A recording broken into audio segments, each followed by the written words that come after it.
Welcome to another week. Welcome to the final week of March. March is a month in which my TBR has been an absolute joke. I will show you a pile of books that I was supposed to read this month that I won't finish this month. These were all my TBR and I feel like it is an entire TBR, isn't it? It's not like I haven't been reading, but I might have underestimated War and Peace. Just a tiny smudge. So while these are going on the TBR for April, some of which I am sure I will read. I'm not entirely sure. I know I will use Homegoing for a themed vlog in April, but the other ones I will just have to see how it goes. But yes, I am still reading War and Peace and I'm starting to enjoy it now. I'm filming a separate vlog for that one, so you can see all of my thoughts in that vlog. So far, it's been a bit of a struggle. I find it a tiny bit boring. This morning I reached, I think, around page 300. So I have a lot of War and Peace reading to do because I want to finish volume 1 this month and then volume 2 next month. I started with the audiobook and I'm now also reading physically, which is helping. But the books I will talk to you about in this vlog are these two. So first of all, it's time for me to finish the Unwomanly phase of war. I am now at around page 120 and this has a little over 300 pages. I put this aside for a while because it's a very difficult read. It is just one big bowl of war trauma and that is not easy to read. I found the Dutch translation as an audiobook and the performance is amazing of that audiobook. That will really help me to finish it this month. And also I think that the Dutch translation is better than the English one. And the weird thing is I haven't really been vibing with this translation, but it is translated by the same people who translated War and Peace, so you'd expect a lot of quality. The Pevar and Volonsky translation.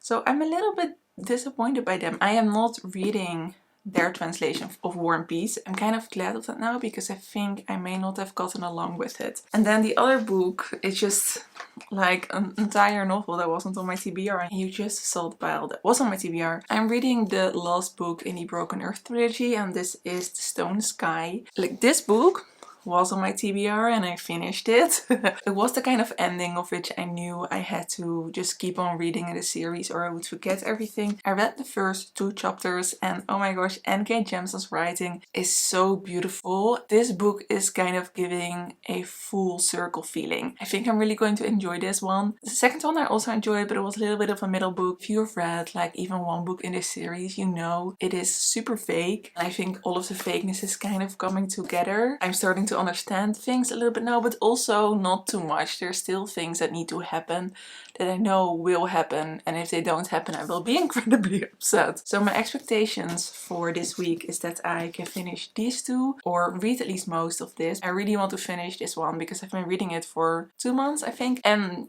get as far in of War and Peace as I possibly can. Today I watched 2 films because I had another kind of forced rest day. I started out with one of my favorite comfort watches and that is Paddington 2. Weirdly I prefer Paddington 2 over Paddington 1. I'm not really sure. I find Hugh Grant hilarious in Paddington 2, which is kind of helping. And then I watched Moulin Rouge, which I think I've watched before or I just watched the first bit of it, but I don't usually really like musicals, which I think is like heresy to say here on booktube, but it's not really my thing usually. Oh, but I love this one. I really loved how they had like the setting of Paris in 1900, but they used all these modern and a little bit less modern songs. I have a whole new appreciation for Elton John because I think his song I love the most with what they did of all of the songs in that film. Sometimes I felt a little bit overwhelmed watching this film, especially in the beginning, which I think is why I stopped watching the first time around. The story is so worth it. It's so beautiful.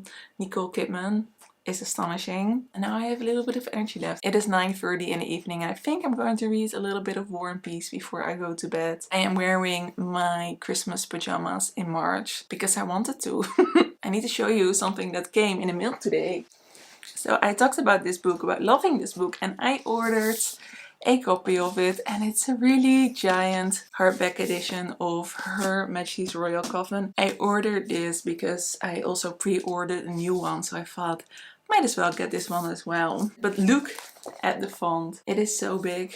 It is a dream. And I love how they went for super bright colors with the yellow end papers. I listened to the audiobook and this one also has a map of England and all the supernatural parts and the covens, which that's so cool. Yeah, I can't wait to read number 2 and I just love that I have such a nice hardback edition of the series because of course I'm gonna keep on buying the series. But my fantasy shelf is getting a little bit crowded, so I think I may have to switch it up. Because right now I have fantasy over there, nothing really over here, just my Alice in Wonderland book, and then I have some Tolkien over there, so I think I will move the Tolkien over there and just have 2 fantasy shelves.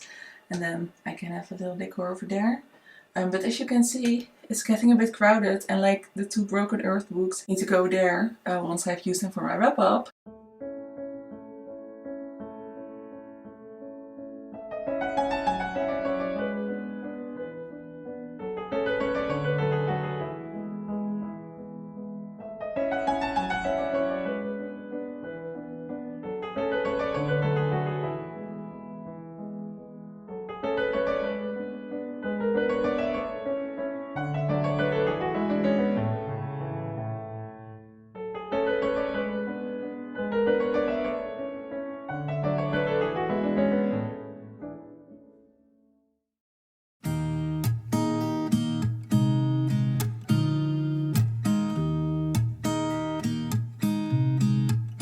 There's a new day that will come again tomorrow.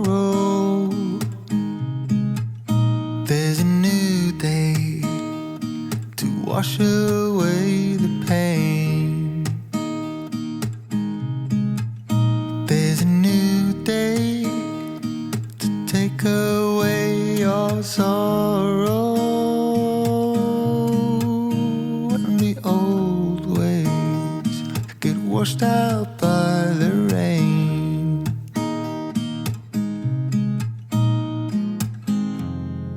Darling, you've got to keep holding on through the night, 'cause I promise you this: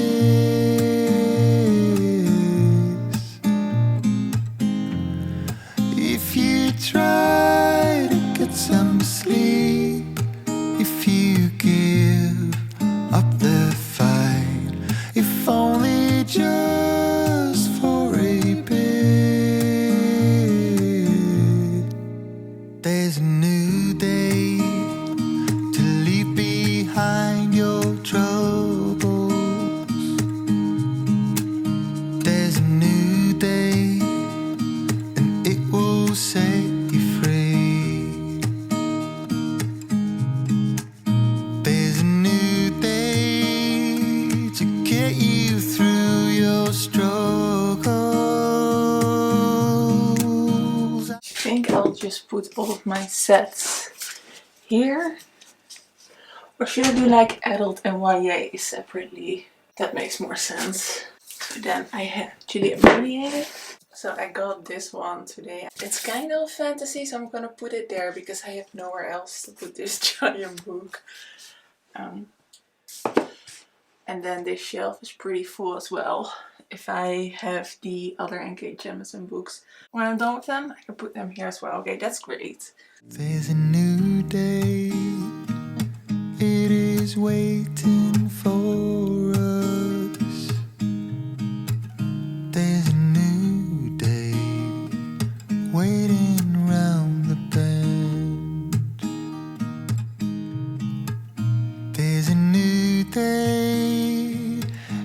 it will. Alright, do you remember that a few vlogs ago I was making shelves for the hallway? It has taken me a while to finish them. But these are the shelves I made and I am so proud because I made it from scratch. I made everything myself. Does it show? Maybe. These were just from leftover shelves, so I really like the finish on it. I mean, I will have to fill this up because this is not super pretty. You can see like it's not perfect. Like from above, this is so nice and I love the way it matches the yellow. You know when you do lazy measuring because you just want to go on to the next project and then you hang what you made and you regret your laziness so much. You don't want to know what's behind that shelf, but it's like, it's pretty sturdy now. Like I'm putting a lot of weight on it right now and it won't budge. So I don't know what to put on this yet. Definitely some decor. I love this. This is so pretty. Yes, Max, I know it's dinner time. Hi, welcome back. Yesterday, it was Sunday and we went to this bookstore that I wanted to visit for literal years. I wanted to go there ever since we moved back to the city 4 years ago, 3 years ago, I'm not sure anymore time. But I always thought this is too much of an undertaking for me with my critique. I thought the drive is too long, the city is too busy. But we just kind of took a gamble yesterday and it was overwhelming and intense, but mainly incredibly joyful. I didn't buy a whole lot of books because I was just taking all of it in. If you can believe it, boys spent more money on books than I did. I did get a really nice edition of Sense and Sensibility in for a discounted price, which was a highlight of my day. Also, they had a gluten-free lunch, which made me very happy. They had like this big cafe as well next to the bookstore. It has motivated me to visit more bookstores that I've not visited before, just because of the fun of it, to have an experience as well as just getting the books that I want. But I think my TBR currently is so elaborate that I don't really have any books that I feel like I would want in 2023. I think I have most of my TBR for this year. Book club read rights and everything. Pre-orders are ordered. But it's always great to get an edition of a classic. So today I have been listening to quite a chunk of the Unwomanly phase of war, and if you think that this is getting any easier to read, you are very wrong. We've all seen the concept of people wanting things from home, but when it comes to women and sexism in the military, that is even more intense because they don't just want things that remind them of home, but they also want things that remind them of the environment of being a woman. One chapter is literally called "We Just Want to Feel Pretty." Of course, they lived in a sexist society where that was very important, but it just helps them identify with womanhood more. They were operating in a military which was a male world at its extremes. They didn't even have shoes and underwear in women's sizes. That tells you how estranged they felt. All these women tell their stories decades after they have lived it, and the details that they remember, it's painful. I just read a chapter where a woman says, every time I go to sleep I close my eyes, I remember everything. And these women were all between 17 and 19 when they were in the war, which is insane. I have about 100 pages left of this pain. And then I have also been reading and listening a lot in the car yesterday to The Stone Sky, which I'm really enjoying. It kind of feels more like a continuation of the second book, and the first book feels quite separate. If you've read the first book, the last couple of scenes of the first book really set the tone for book number 2 and 3. It is quite complicated, it is quite vague, but I'm really enjoying especially the audiobook. Like, if you were considering reading the Broken Earth trilogy, I would definitely recommend also getting the audiobooks. Not gonna talk about War and Peace because it's not going well again. Like, I'm all over the place. Started to enjoy it, now I'm bored again. It is even making me cranky at parts, so I'm so scared. But I am almost halfway through of War and Peace, which, like, proud of myself. I just filmed a review for A Room of One's Own and I think I was way too elaborate because I talked for 30 minutes with notes. Usually I go on for really long if I don't have notes, and notes help me to stay like concisive and short, but I did not. I think I talked way too much about what the essay is actually about and not enough reviewing. I'll see in the editing how I will deal with that. I'm also doing another Virginia Woolf video, which I think I will film tomorrow. I'm having fun talking about things that I feel passionate about. For now, I'm going to take it easy for the rest of the day because it was insanity yesterday energy wise. Maybe I'll watch something, maybe I'll watch a movie. I have Far From Men and Crowd on my watch list. I've watched it previously but not yet after I read the book. Maybe that's a good activity for today.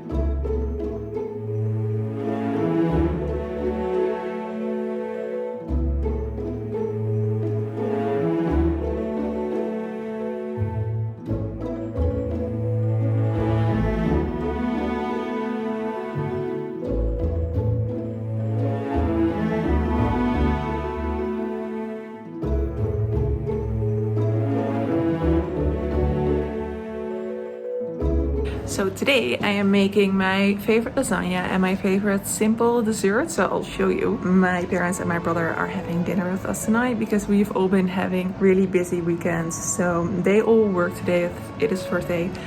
And I said, just come over, I'll make everyone food and we can hang out. So my lasagna that everyone loves. Alright, we have of course a bolognese, which is mince meat with high quality tomato sauce, and I always add some broth in as well, so it has a lot of flavor.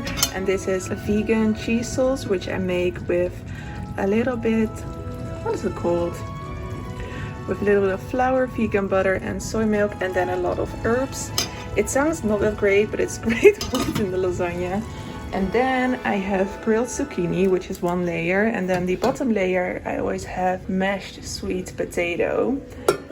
And then the top two layers are bolognese, I don't know. And then of course the top layer is that, and I think it's like a cream cheese cake, but this is the cake, which is the dessert. I always make the jam myself. This is not strawberry. It is this blueberry raspberry jelly, which I made last night. And then I have some cream cheese and a gluten-free cookie layer on the bottom. This is a no-bake cake, so it's really easy to make. And I'm just going to let the bolognese go for a while, get all the nice flavors in. Boy helped me because it's a bit of a high fatigue day today, so he made the bolognese while I did the other things today. And then just put it in the oven for an insane amount of time.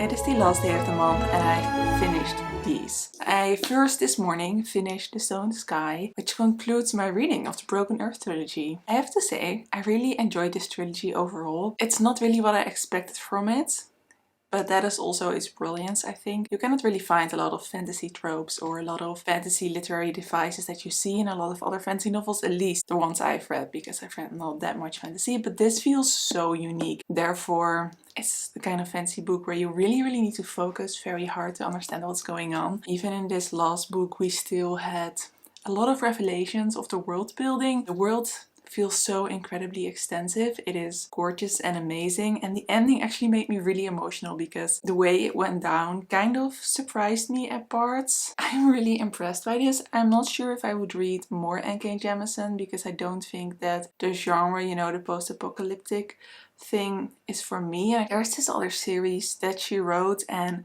I cannot really tell you what it is about, but every time someone talks about it, it doesn't really hit the notes for me. It doesn't really have the buzzwords that I usually like. I will definitely be open to read something by N.K. Jemisin if it sounds like something I'll enjoy, because I definitely enjoy their writing. Then the book I finished a few hours ago. I don't know if I'm ready to talk about the Unwomanly phase of war. I did give it 5 stars because I don't really know how else you could possibly rate this, because it is amazing. I think all these stories are amazing, especially because we don't talk about them, we don't think about them. The thing that was so present in this book is that you notice that these women were talking about their experiences for the very first time to someone who actually wanted to document it. And these women had been told to not talk about their experience. They had been silenced, because the most heartbreaking thing in this book, you would think that it is actually the war events, and while those were really hard to read, those felt more familiar to someone who has just been taught things about the Second World War. The thing that I found most heartbreaking was what happened when those women came home, and how the men didn't want to be with them anymore because they reminded them of war, and how the women mistrusted them because they had been so close to their husbands when they were at war. So both sides of society just shunned them. It's just really hard to read, because you think of these soldiers coming back from the Second World War, having won the war, that they would be perceived as heroes, and I think the men often were, but these women were not. They were mistrusted by whole society, because what kind of woman goes out to fight? It really shows how women were and are second-class citizens. If you're someone who really likes to read war fiction, but you find yourself maybe a little bit frustrated by the fact that it's always about men, or if you really truly believe that it were just men, then I would say this is definitely something you actually kind of just need to read, because it will really change your perspective. Those were my March reads, which I'm glad to have finished that at the last day of March. I just decided to make some cookies and start Paradise by Toni Morrison, which I read 2 pages. The first sentence is already really gripping in a good way, but also not in a good way. It's like gripping in the way that, like the short story That One Sentence by Hemingway. What is it like? Children's shoes never been worn. Like that kind of gripping. Like this line could be something like that. It says, they shoot the white girl first. You can already imagine what this book could be about. I'm already confused, having read 2 pages, so I'm definitely reading a Toni Morrison. But yeah, I'm going to put the cookies in the oven right now and read a little bit more.